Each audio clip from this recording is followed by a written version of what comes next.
Judy, and thanks everyone for joining us today. And like Judy said, special thanks to our speakers. We're going to have a really compelling hour ahead of us, so I appreciate you all being here. To give a little bit of context about how we all wound up here today, I did just want to briefly mention the GMA funder community, the 1725 Fund for Young Adults. This year, we will be looking into ways that guaranteed income or direct cash transfer can support young adults who are in workforce development programs. That program will officially launch in January, and we'll circle back at the end of this hour to talk a little bit more about how you can get involved if you'd like.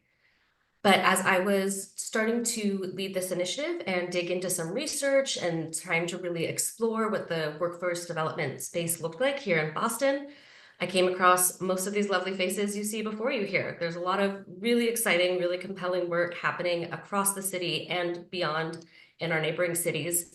And I thought it would be of interest to bring together some of these folks who are doing really innovative, exciting things at a bunch of different levels. So with that, I will stop speaking and hand it over to our first speaker, Allison, and she'll introduce herself and her office and talk a little bit about the great work she's doing.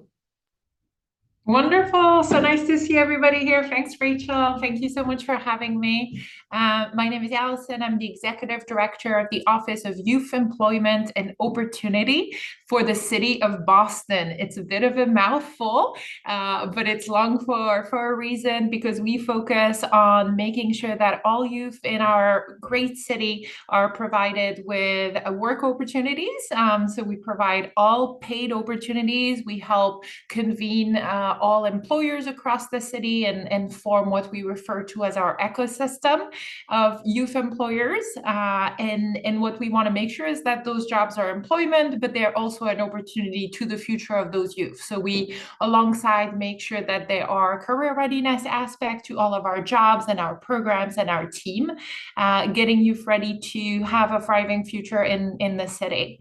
And yeah, that's a very quick intro for me. I can dive in a little bit more, Rachel, maybe after ready or whenever you want me to. And no, I'd say go ahead now. Let's get a few more minutes. Let's dig a little bit All right, deeper, hear let's do about some it. of your Let's dive programs. in. Once you launch me, you can't stop me. So I can talk about youth jobs forever. So yeah, telling you all a little bit more about our office. So Youth Employment and Opportunity. We report. Actually, I have my lovely background that helps explain where we sit in the city, because the city of Boston is a big place in governments.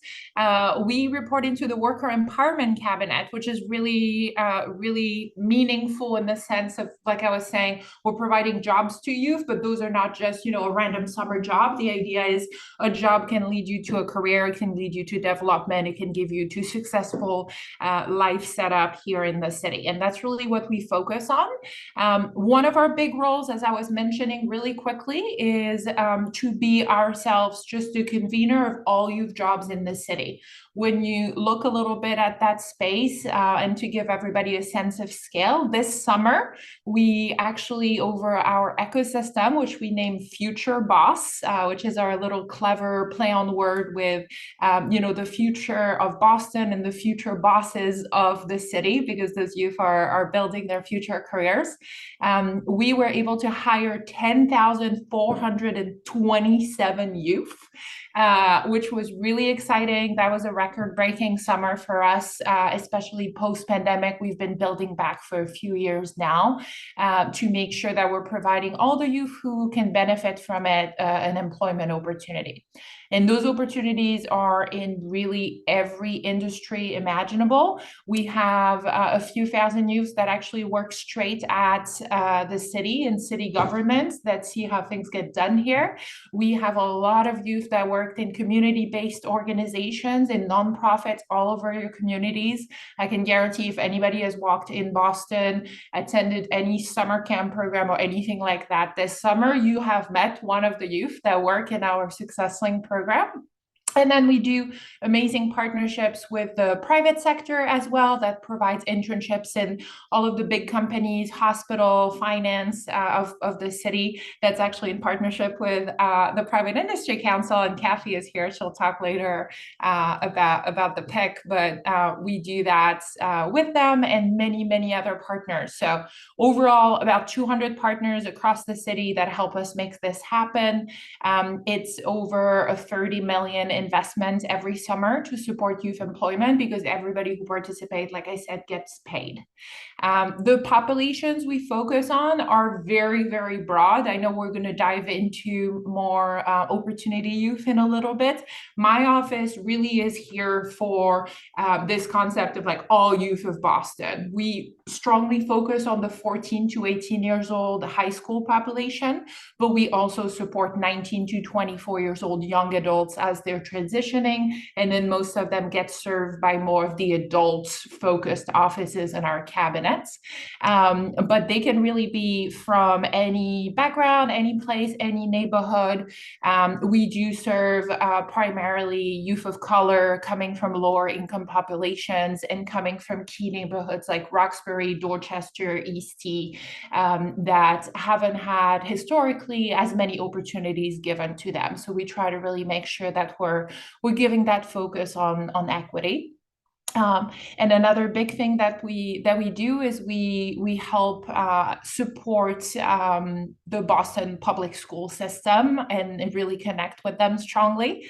If any of you like to follow the mayor a little bit at the state of the city, earlier this year, she made a pretty big announcement, which was really exciting for our office, where she launched what we branded as the Mayor's Youth Jobs Guarantee, right? So really wanting to show that at the top leadership level, our mayor wants to commit to the youth of Boston because we've seen the impact of those jobs. And so she wants every BPS student that is eligible for our job to be guaranteed one, right? So we really worked our butts off this year to make sure that nobody was falling through the cracks, that we were helping them through those processes and getting them jobs that then all have a career readiness component, a mentorship component, and just a ton of development opportunities. And I think that's probably the last thing I'll say as I'm talking your ears off, is that the reason we do all of this, the reason the mayor is so committed to this, why she has continued to increase her investments, why we've continued to try to get the private sector more involved into investing in those jobs, is because we are working in a space that has been proven times and times again to have immensely beneficial impact on our communities and on the youth of our city. We are very lucky at my office. We've had a 10 years ongoing research partnership with Northeastern University. So all of our programs have gotten studied, vetted, paper research, peer reviewed, all those technical terms from the academics, right? And every single time that happens, what we find is that youth employment has a few really impactful pieces. One is that it has very significant impact on increased high school graduation rates. So we know that youth that participate in youth employment programs are much more likely to graduate high school. We also see short-term higher attendance rates in school. We know particularly in this post-COVID era, attendance in high school has been a really big challenge for youth to be successful. And we know that a youth that participates in the summer learns to show up on time and show up every day. And then that means that they're going to show up during the year too. That's been super impactful from a school perspective, but we also see really, really significant impact in reduction of involvement in the criminal justice system, whether that's violent crime or misdemeanors. And so we really see those youth are being more engaged in our communities. And overall, it's kind of, I won't go into the details of how that was all calculated, but through all of the analysis that Northeastern has done, what what number they came at is that the investment we're making into youth employment, right, which is not insignificant, actually has a return on investment of 3 to 1 in our communities, because those youth then become productive citizens in our communities. Those are also the youth who are running summer camps, daycares for the younger youth, right? So if you have a 5-year-old, 6-year-old in the summer, they're probably being held by them, because we're seeing better success in the schools and just in all the places of the city. We're seeing that that's a place to invest that is amazing. And I think the really cool thing that I'll pause at, I promise, is that we have all those numbers, all this data, and so many reports to share. But I also am so lucky I get to actually go see those programs and see those youths. And you can see all the numbers you want. And of course, we need them to secure funding and grow our programs. But when you talk to a youth who tells you that, he had never imagined a career, he had never imagined what he might even do after high school, not just knowing what was out there. And then he goes to one of our programs, to give you an example, is the Mattapan Tech program. So Mattapan, one of our neighborhoods that has been historically given the least resources, spends his morning learning to code, his afternoons going into the Brigham Hospital and repairing computers, so actually doing IT work for doctors and nurses. He gets exposed to the healthcare industry, the IT industry. He's productive, and he comes out of his summer having learned Python and whatever other coding language they teach them. And that's all in 8 weeks. And then he tells us that he also is really excited because now, the person who was managing him is like a great mentor for him, has accepted to give him a reference for a potential future job. And that he had just never felt a community like this. That's just kind of like one story we hear out of thousands. And so seeing the impact in real life of what those numbers tell us is a cool, I think, coming together moment. Thank you, Allison. That was great to hear. And yeah, that statistic about a 3-to-1 impact is really worth keeping in mind for sure. Okay, I'm going to hand it over to Kathy and Fiona from the Boston PIC, and we will present a few slides that they have. You can hold those 1 sec for a little more engagement. I'll tell you a little bit about the PIC and the Opportunity Youth Collaborative, which I'm representing today. I'm Kathy Hamilton, Youth Transitions Director at the Boston PIC. That stands for Private Industry Council, and we're Boston's workforce board. Every region has a workforce board. Most places, several cities and counties make up one. In bigger cities like Boston, we're all just one workforce board, so it's easy. And we oversee federal DOL employment and training funds that come into the city, and also try to convene the ecosystem so that pathways and pipelines are working for all residents of Boston, so that all residents of Boston can get access to well-paying careers, and employers will have a well-trained workforce that they can hire to execute their business. So that's a lot. And there's so many dimensions. Like we charter the career centers, which is the one-stop places where people who are recently unemployed or chronically unemployed, they haven't really gotten purchase on the labor market, go for help finding jobs, getting referrals to job training and other resources. So, and those do a pretty big volume. Within the city, we also fund, along with the city, we're close partners with the Office of Workforce Empowerment. We fund job training in our priority areas are healthcare and technology, life sciences, and then construction, because those are where the big demand is and where that Venn is between big demand and good paying jobs for our residents. That's, our sweet spot is when the employers are getting what they need and our residents are getting what they need. That's where we really double down and work hard.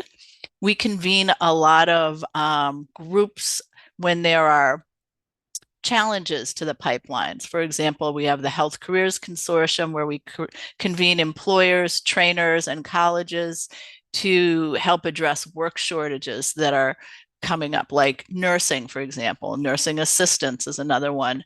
Or where marginal populations are not getting full access to careers.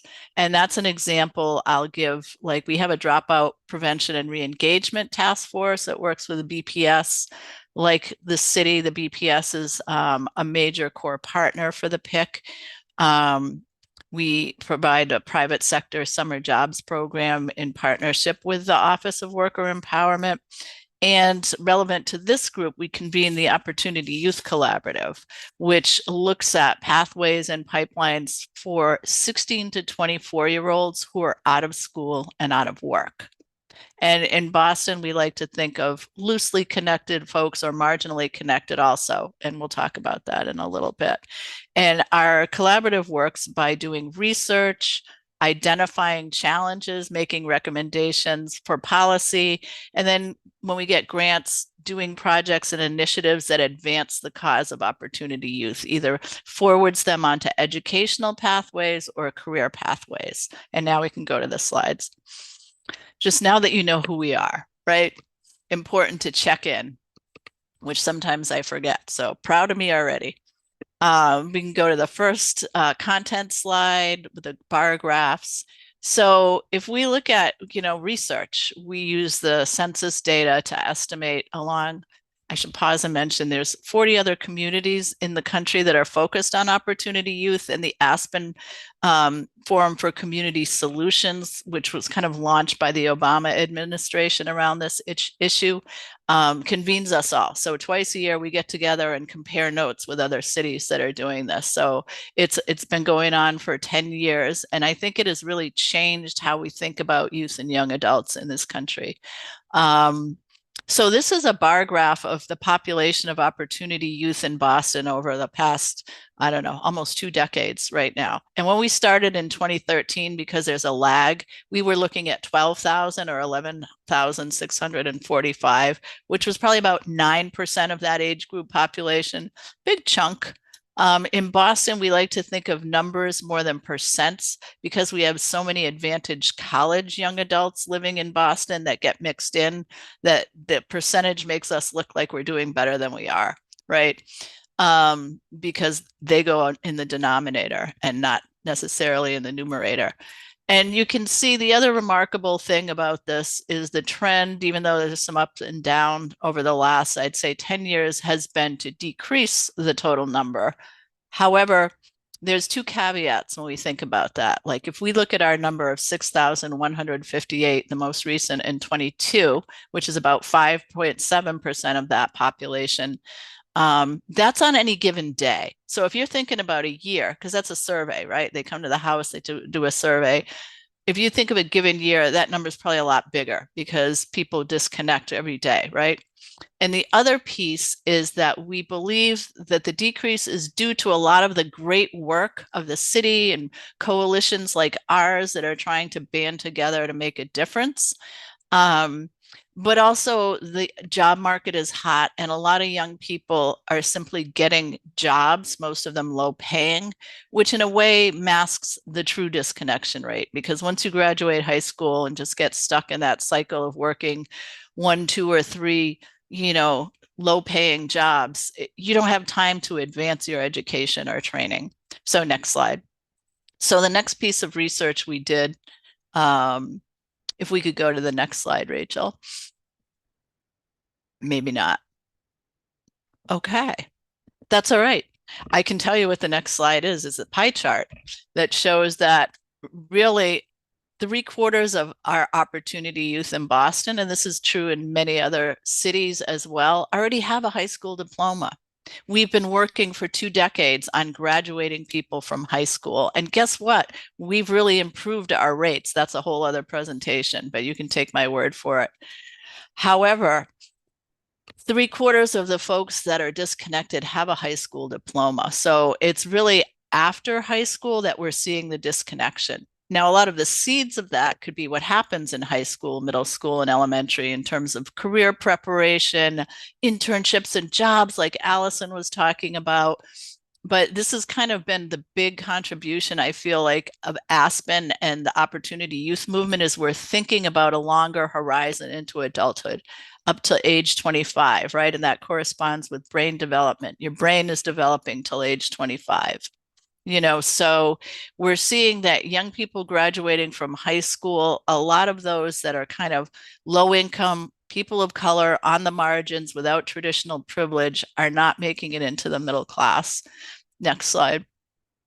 Now, we think a lot about college as a solution, and we're part of Success Boston, which is Boston's college completion initiative. We're always pushing for better support for young people to go to college, fewer barriers, all of that. But there's a lot of thinking recently, like maybe alternatives to college are something we ought to think about, like job training, because it's not as expensive, it's a shorter time period, and it directly prepares people for the workforce. Also, some people are better hands-on learners. A lot of our young people that struggle with education learn differently than the skill and drill. So that's an important factor. So we kind of looked at, with a consultant of ours a few years ago, young adult participation in job training to see, like, what are they signing up for? And what we're finding out is they're not really using job training as vigorously as you might think that they would. So if you looked at all the training programs that they surveyed, and these are completions, by the way, in 2020, about 34% were young adults. And considering they're starting out their life, you would think it might be a little more. But then if we exclude year up, because these people are smart, we see that it's only about 16%. And that's fascinating because Europe is like super well branded and it's tailored to this population and this age group, and a lot of thought and investment has gone into it. So, but if we look at our regular adult job training programs, our young people are not signing up for that. And we're kind of in a process of finding out why so that we can correct that. That's our theory. And Fiona will talk a little bit about that. I have a theory of my own that one of the factors is that job training isn't a thing culturally for our young people. Like everybody hears about college. And if you watch a TV show, because my litmus test is if it shows up on TV, it's real. There's some families who are sending their kids to college and some who are not. So it's college or not. I never turned on the Cosby Show and saw the kids going to job training or even talking about it. Maybe talking about an internship, but not job training. So I think that's one factor. And then I'm going to turn it over to Fiona to go to the next slide to talk about other factors in how young people decide on what program or educational or workforce to sign up for. Hey y'all, my name is Fiona. I work with Kathy over at the PIC. I also oversee our Youth Voice project, and part of this project is we did a survey of 16 to 24-year-old Boston residents, just kind of looking into their experiences as they try and figure out their career path, as well as education, and seeing what kind of opportunities they have, as well as what kind of barriers they face and what resources they use and need. So in this survey, we were looking at career pathways and asked what has made an impact on your career or educational journey. As you can see, almost 50% of them cited financial assistance, such as stipends, scholarships, or other paid opportunities as having the biggest impact. You can see some other things made a big difference, like job search assistance, resume, cover letter writing help. But financial assistance is really up there, kind of showing that, a lot of young adults, if they're trying to do job training or be in college, a lot of times they might come up with barriers in terms of having to work a second job, or like take care of their family, support their family. So having that kind of stipend or scholarship has really made an impact for them. Yeah. Great, thank you. So we'll kind of take it home with, any good coalition that's trying to do collective impact has a common agenda, like some basic recommendations that we want to advance in every way that we can. And we develop these through the research we've done, through talking to the youth, which is another form of research, talking to providers, members, and cities from around the country. And so we've distilled our learnings into 6 recommendations. These are our workforce ones, because I understand that's your interest here. So one is about developing on-ramps and guides to help young adults so they could figure out even who they are and what's out there for them. Like, once you get out of high school and, you've outgrown Future Boss, well, maybe not, because they do have some young adult offerings. And that includes reaching out, because I think young people don't necessarily come running towards you. You have to go looking for them. On-ramps to help young people figure out what they want and figure out how to prepare for training programs and jobs. And then integrating education and workforce development, the holy grail. Increasing the availability of high quality occupational training programs that are kind of geared for young adults, if not opportunity youth. There are some things to build in, some supports that are necessary. And sustained investment is necessary, because when the offerings keep changing, it takes the community a while to figure out that something's available. Maybe 2 years is what I'd say, in a highly functioning program. That if you keep changing it up, the community's never going to know where the opportunities are. And finally, identifying and removing barriers such as, financial, housing, mental health, the list. And some of the things that we're doing in these spaces is, I said we do, we share these with elected officials, both state and local. Lauren Jones has seen these and come to talk to us about them. But we also get funding to try to implement some things. So the last couple of years, we've gotten some Aspen funding to do a bunch of things. But one of the things we're focused on is providing career centers with some more staff that will be focused on young adults. Because a lot of times in workforce, the history has been that it's folks that are 25 plus that are thought of as the better customers, because they already have families, they're more in need, they're more mature, and they're worth the investment. But we're really trying to change how people see, because that right now there's so many job openings and new training programs that really, it seems like a huge opportunity. So our theory of action is, if we get more staff and career centers, we could refer more young people to job training and they can get better jobs. So I'll leave it right there. Wonderful. Thank you, Kathy and Fiona. It was a comprehensive amount of information, but I think it was all really relevant. So I appreciate you putting that together. We are now going to hand it over to Andrea and Milton. Hi, I'm Andrea Cherry from Youth Build Justice Start. I'm the Director of Youth and Alumni Services, and I have Milton here, who is a current student. So we are working under Justice Start here in Cambridge, Mass, and Justice Start overall focuses on building equitable and thriving communities by providing individuals with affordable housing, job training, and comprehensive support services in order for them to progress. We are Youth Builds. There are several Youth Builds in the United States, and there are a few here in Massachusetts. But Youth Build's mission is, with love and respect, we partner with Opportunity Youth to build the skill sets and mindset that leads to lifelong learning, livelihood, and leadership. So currently we work with students 16 to 24 who are currently out of school. So most students sometimes will drop out of school to actually come to our program. So we focus on positive youth development, education, and workforce readiness and career training at Youth Build. A lot of the students that we work with kind of come with their own struggles. Unemployment, poverty, crime, a lot of them are supporting their family members.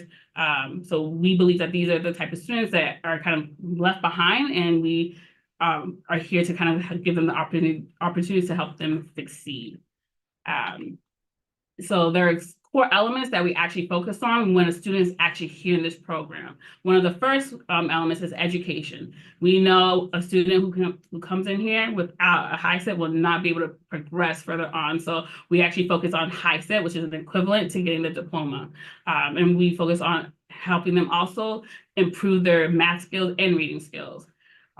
Here at Youth Build, we also focus on post-secondary education, whether it's going through college, another trade school, or another training program. And we actually provide those supports with providing kind of like hands-on experiences and helping them see kind of like out in the community what they can go through with going to college towards.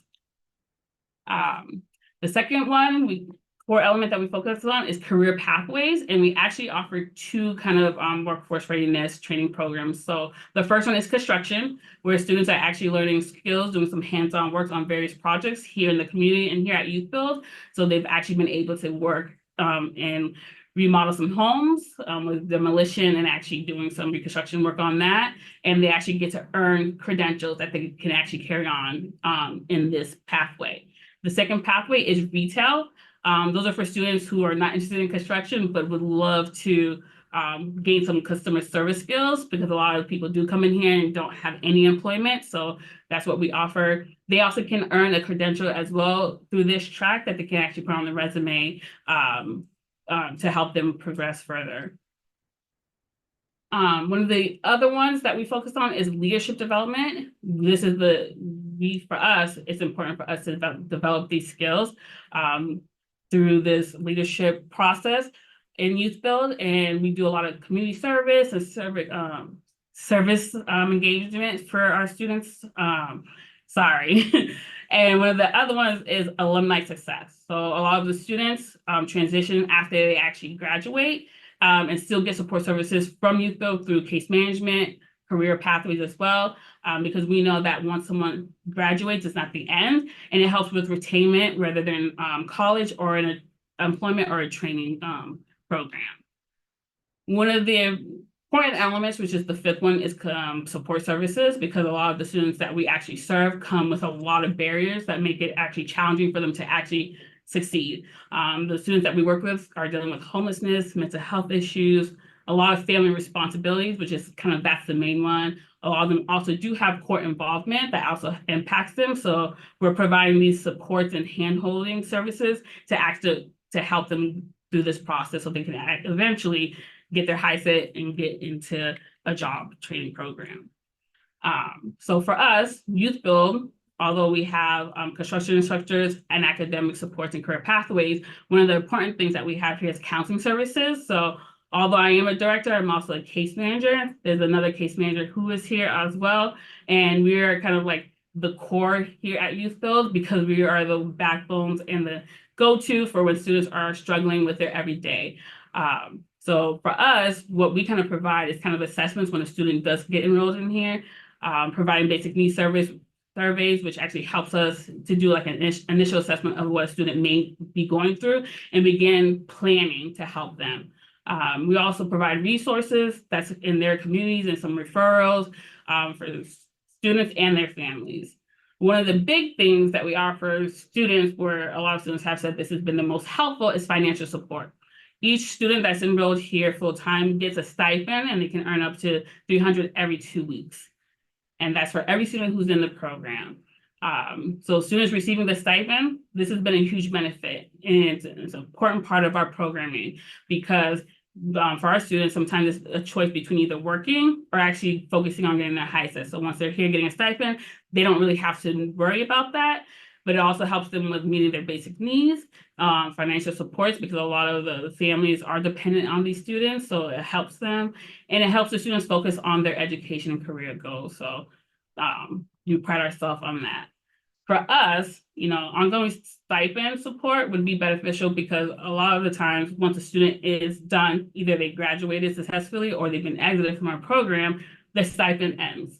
And because of that, that may make a student probably backtrack a little bit. So for us, if a student can get a guaranteed stipend and not really have to worry about that, I think that will help them progress in the plans that they have going forward for success.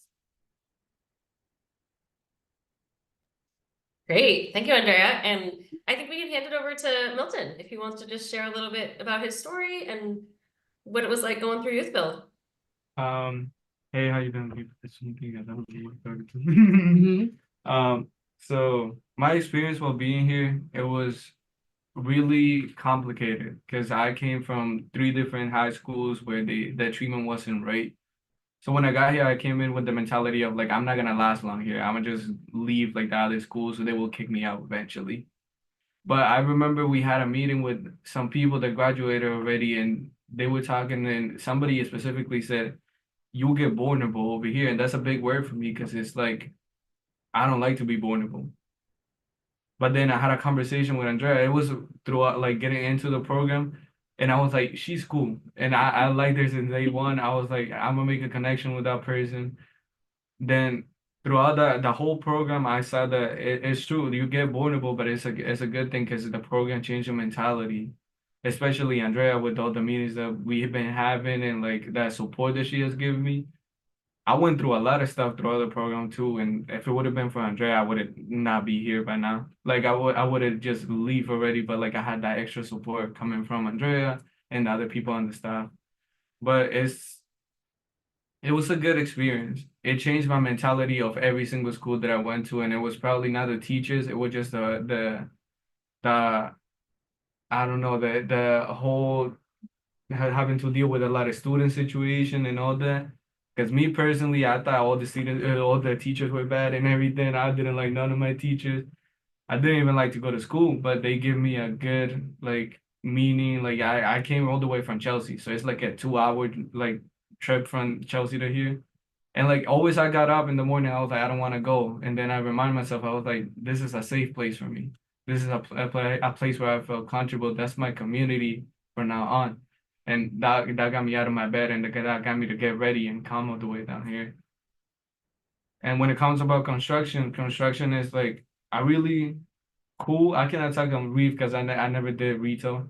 So, but like me personally, construction is what I was looking for. I'm the person that likes to work on things and I like to see it all the way through. And like they did a perfect job. Like we kind of started doing this little projects, but we moved on and now we're doing big projects, which is like it's a big step because like seeing something from zero and then seeing it at 100 is like a big step. And I'm like, yo, I did that. You feel me? So it's like it's a big step. Mm-hmm. But I would say the biggest thing over here, they change your mindset. I came with a very negative mindset. I thought like, yeah, this is just gonna be another school, but it wasn't. It was like a community. There's a community in here. There's a special like group of people over here that like if you take somebody out, it won't be the same. So everything is set up perfectly for you to like feel comfortable enough to like get out of your bed and be like, I want to go to school. Mm-hmm. And what he fails to mention is because we are so focused on the career aspect of it, Youth Build specifically for construction has created a pathway for our students. So right now we have a level 1 apprenticeship, which he is actually a part of. So they get 3 months of extra skill work. We have also partnered with a construction company, Bald Hill, where that would be the second part, where they can do an extra 3 months, gain some more skills and get more exposure to other aspects of working in construction and could potentially get a job. So, helping them in that aspect. And we actually have 2 alumni who's actually doing the second apprenticeship right now. And we're priding ourselves on trying to build career pathways for our students because we know that it is hard to get a student after they've accomplished getting their HiSET to actually find stable employment, which is something they need in order to thrive for their future. Wonderful. Thank you both so much for sharing. I really appreciate it.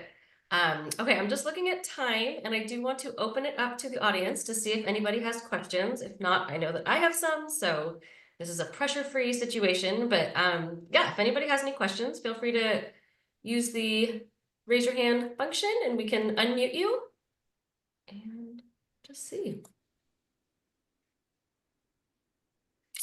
And maybe if you guys all want to think about it, I will just go ahead and pose. Oh, I see one from Susan Claire. Yeah, no, I'm sorry, I wasn't clear. Are you still in high school or you've graduated from high I school? graduated already. I'm doing my apprenticeship here. Okay, so this is like your full-time gig right now. Yeah. Okay, great. Thank you.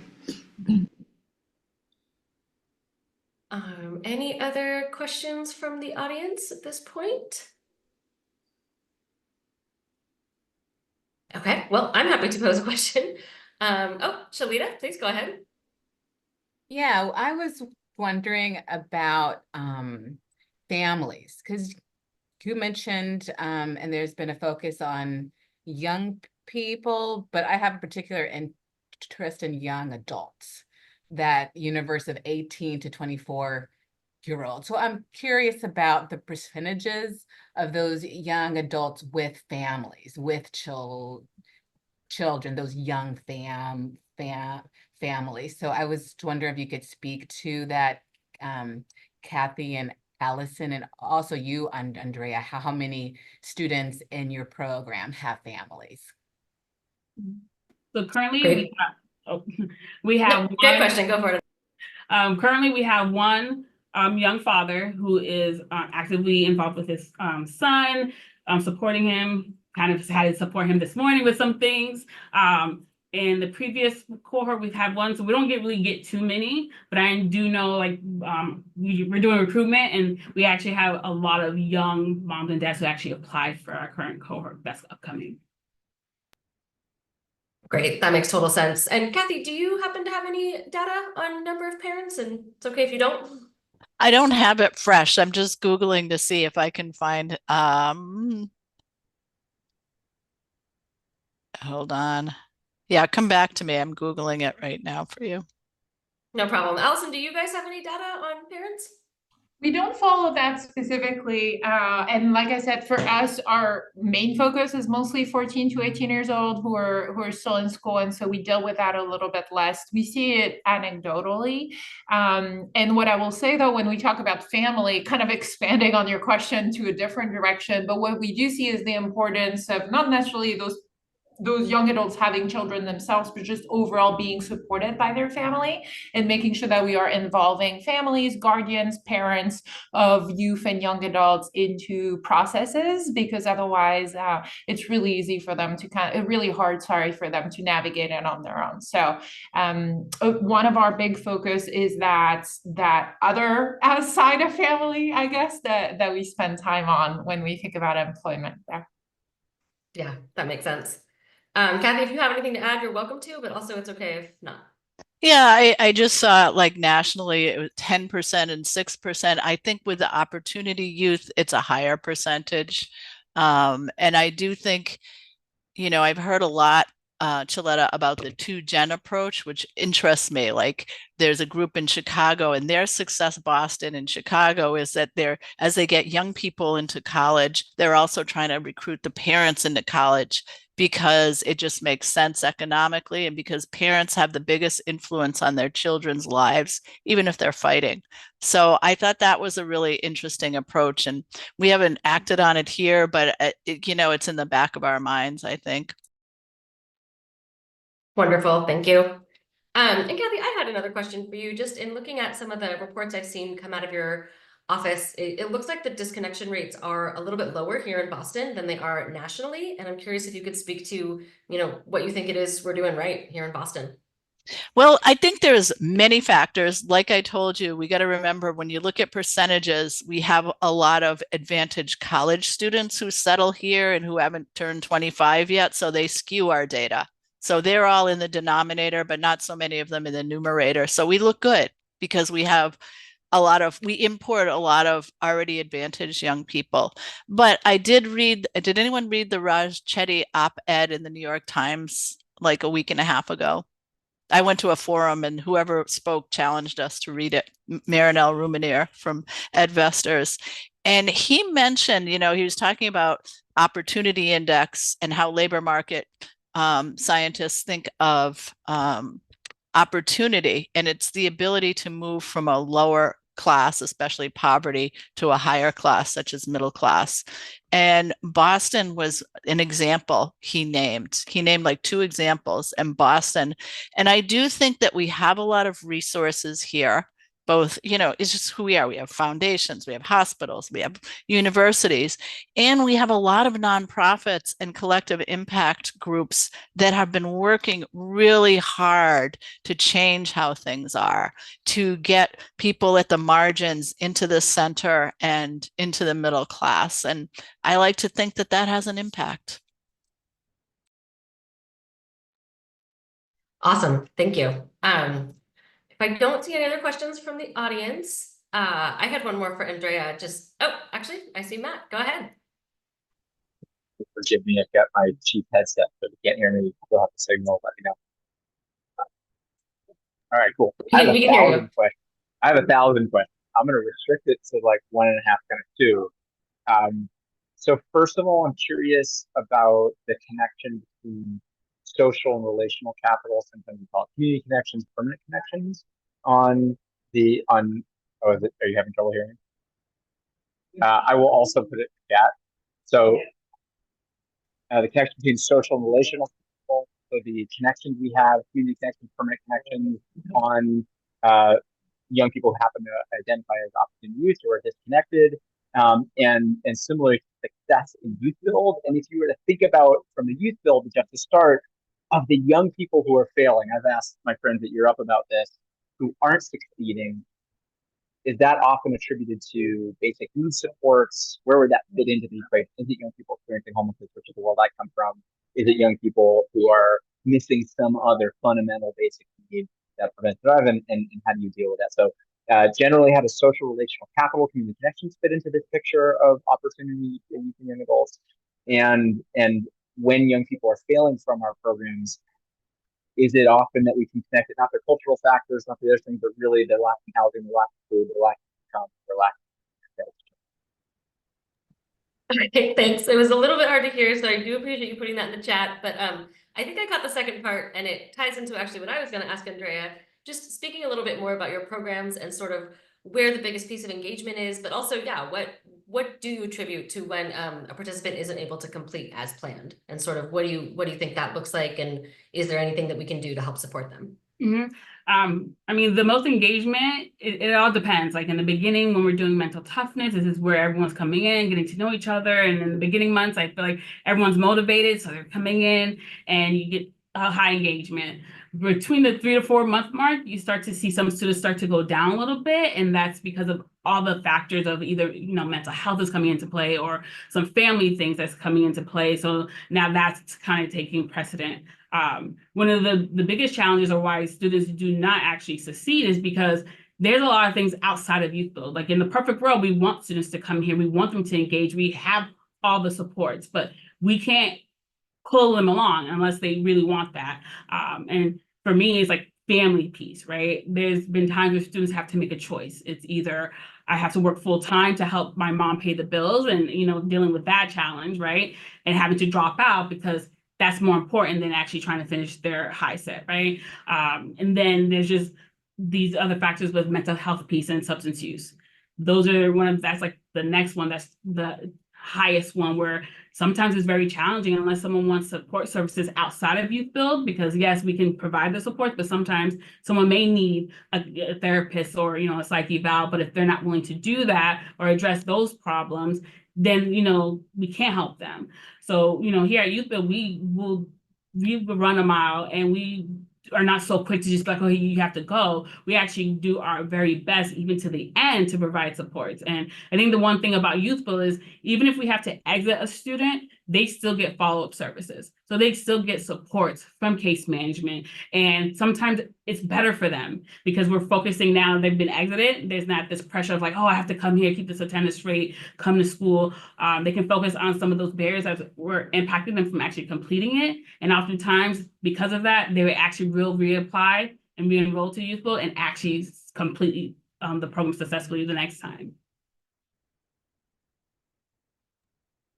Thanks. I appreciate that. And I see there's a lot happening in the chat now. I would open it up to Kathy or Allison or Fiona. I know you guys are involved with various levels of research, and you've, cover a lot of comprehensive services that provide support to these types of opportunity youth. Do you guys have any thoughts about sort of what Matt was asking about in terms of the connection between a lack of social and relational capital and disconnection from the community, and how that impacts youth on their journeys towards these workforce development programs?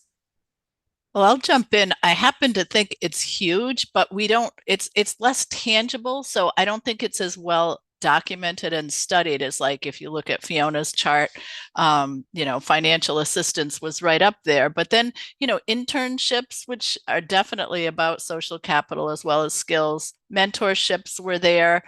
I think we got to get better at figuring out how to document the importance of social capital, because I do think it's huge. I also think cultural ideas, like I talked about, like what people think they should be doing, like what goes into our subconscious based on what we see every day and the messages we get from media, from family, from teachers, and educators are great, but they succeeded in getting educated. And I think that's the thing that they're best at passing on.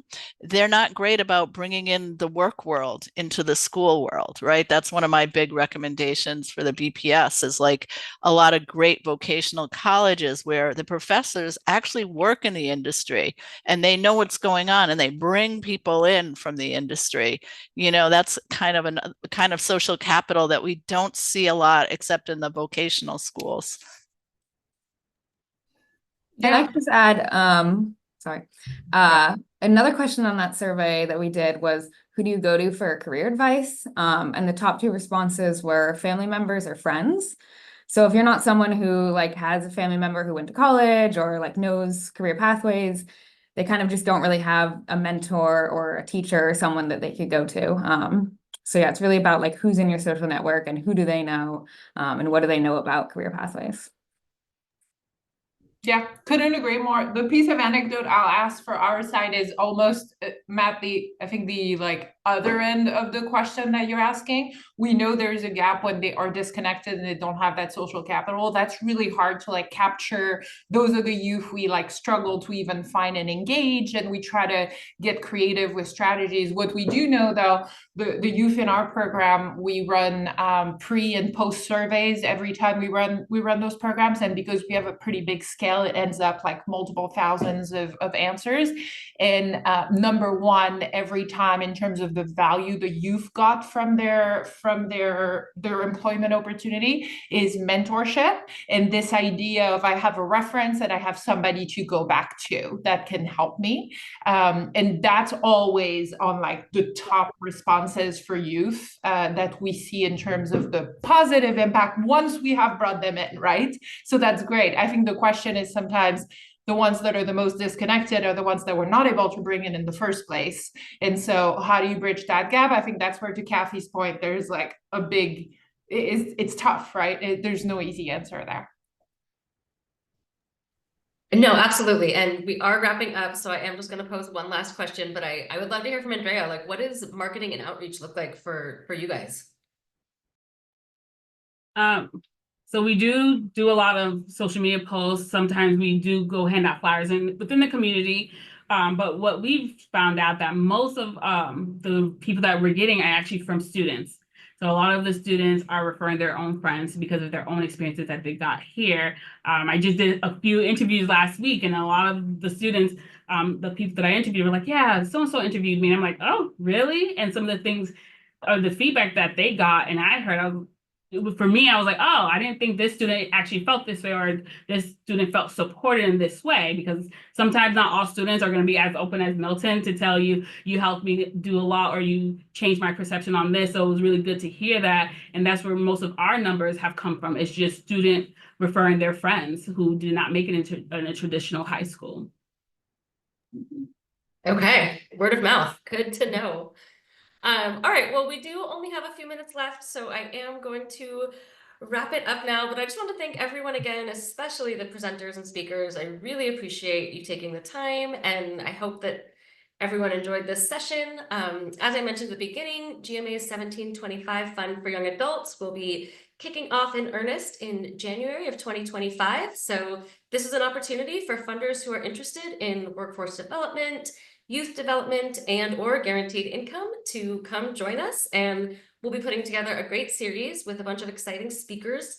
And our hypothesis is that, sort of as we discussed here, one of the biggest barriers to youth being able to participate and complete in workforce development programs is financial. And while it's wonderful that a lot of these programs do offer a stipend, typically that stipend is only going to help them while they're doing the program. So we are in a fundraising mode right now, and we hope to be able to offer a certain nonprofit and their participants the opportunity to get direct cash transfers, no strings attached, for hopefully up to 18 months, again, dependent on ultimately the amount that we are able to fundraise. But I would just welcome anyone who's interested in learning more to reach out to me directly. I'd be happy to talk you through sort of the program and what the design will look like. It'll be monthly sessions for January, February, and March. We will also hold an open RFP process for any nonprofit that is doing youth workforce development. They can apply. It's going to be a very easy application, very light touch. and we will present some of the top choices to the funders, and ultimately they will get to vote on which program they want to support. So it's a great program. GMA has been doing it for the last 5 years, and a lot of our clients come back year after year. They find it really rewarding. It's a learning, collaborative environment, and I would love to see any of you there. And that's it. Thank you, everyone. Thanks for having us. Yeah, And thank you I so would, much. I would just say, if you see anyone here by their names on their screens that you'd like to connect with and don't have their contact information, I'd be happy to be a matchmaker. So I do hope there's some conversation beyond this session today. And I just add my thanks. Great session. Thank you. Thank you. Thanks, bye. Thanks, everyone.